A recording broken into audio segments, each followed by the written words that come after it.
আসসালামু আলাইকুম। বারাকা স্টোরিজের আজকের নিবেদন উমরা সফরের গল্প এর।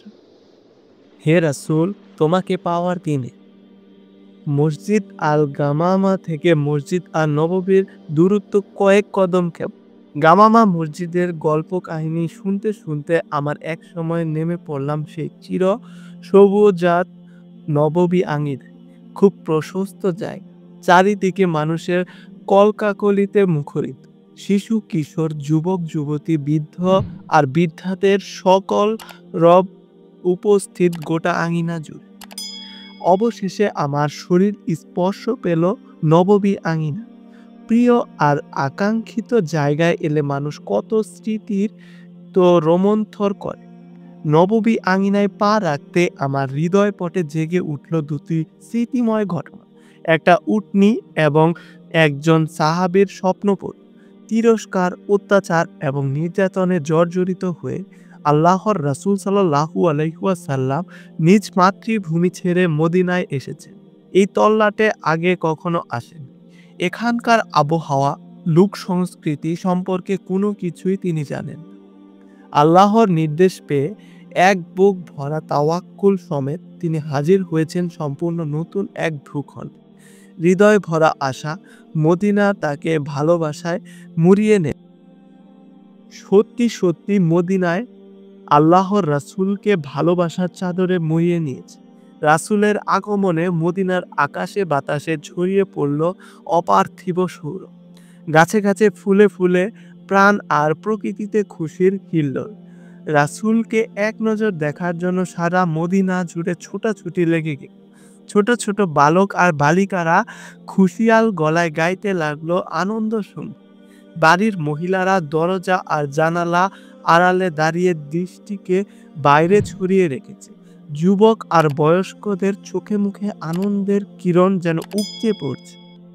অবশেষে এলেন আল্লাহর রাসূল। অবশেষে মদিনা ধন্য হলো ধরনীর পবিত্রতম মানুষটির স্পর্শে। মদিনার প্রতিটা মানুষের ইচ্ছে আল্লাহর রাসূল যেন তার ঘরের অতিথি হন। রহমত আর বরকতের ঝর্ণাধারাকে নিজ নিজ ঘরে টেনে নেওয়ার আকাঙ্ক্ষা প্রবল হয়ে উঠল প্রতিজন মদিনাবাসীর অন্তরে। নিজের উটনীর উপর চড়ে আল্লাহর রাসূল একটার পর একটা বাড়ির পাশ দিয়ে যাচ্ছিলেন আর দুহাত নেড়ে উক্ত বাড়ির লোকেরা, ইয়া রাসূলাল্লাহ আমার ঘরে আসুন, ইয়া রাসূলাল্লাহ আমার ঘরে আসুন বলে ডেকে চলেছে নবীজি সাল্লাল্লাহু আলাইহি ওয়াসাল্লাম। অনুনয়, আবদার আর আনন্দে মাখা সেই আহ্বান। কে জানে কার আবদারে মন গলে যায় আল্লাহর নবীর। কিন্তু আল্লাহর রাসূল কোথাও থামলেন না। কাসওয়া নামের যে উটনীর পিঠে তিনি উপবিষ্ট হয়ে আছেন সেটার গলায় রশিও ছেড়ে দেওয়া।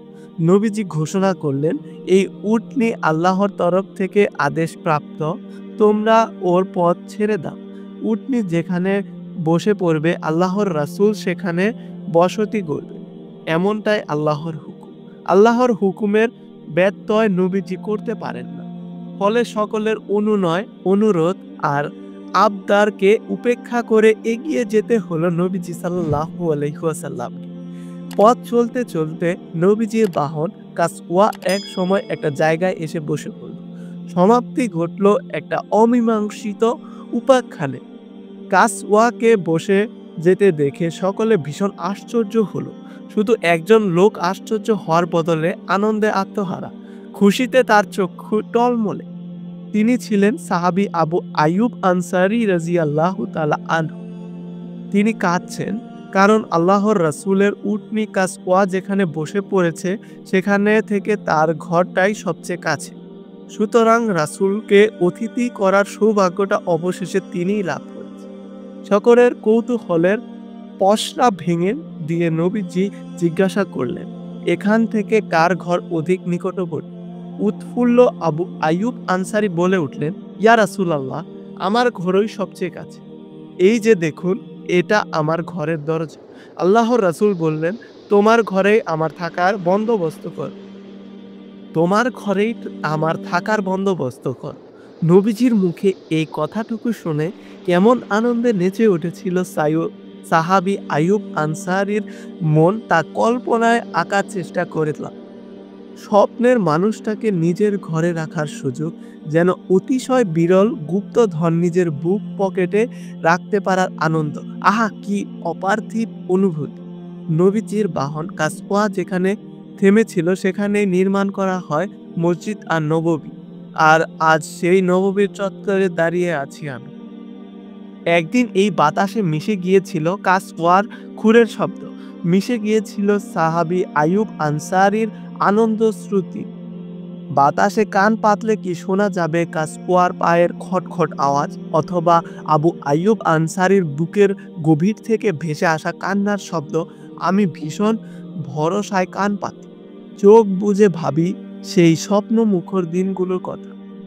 আমি দেখি ততস্থ পায়ে হেঁটে আইয়ুব আনসারীর ঘরে ঢুকে যাচ্ছেন একজন মানুষ, যার চেহারায় এসে খেলা করছে জগতের সকল সুখ, জগতের সকল পবিত্রতা এসে তার গায়ে লুটোপুটি খাচ্ছে। সেই ঘর নববী চত্বর থেকে খুব দূরে নয়, ওই যে সেই ঘরের দরজা দেখা যায়। অডিও বুকগুলো যদি ভালো লাগে তাহলে বারাকা স্টোরিজ চ্যানেলটি সাবস্ক্রাইব করে আমাদের পাশে থাকতে পারেন।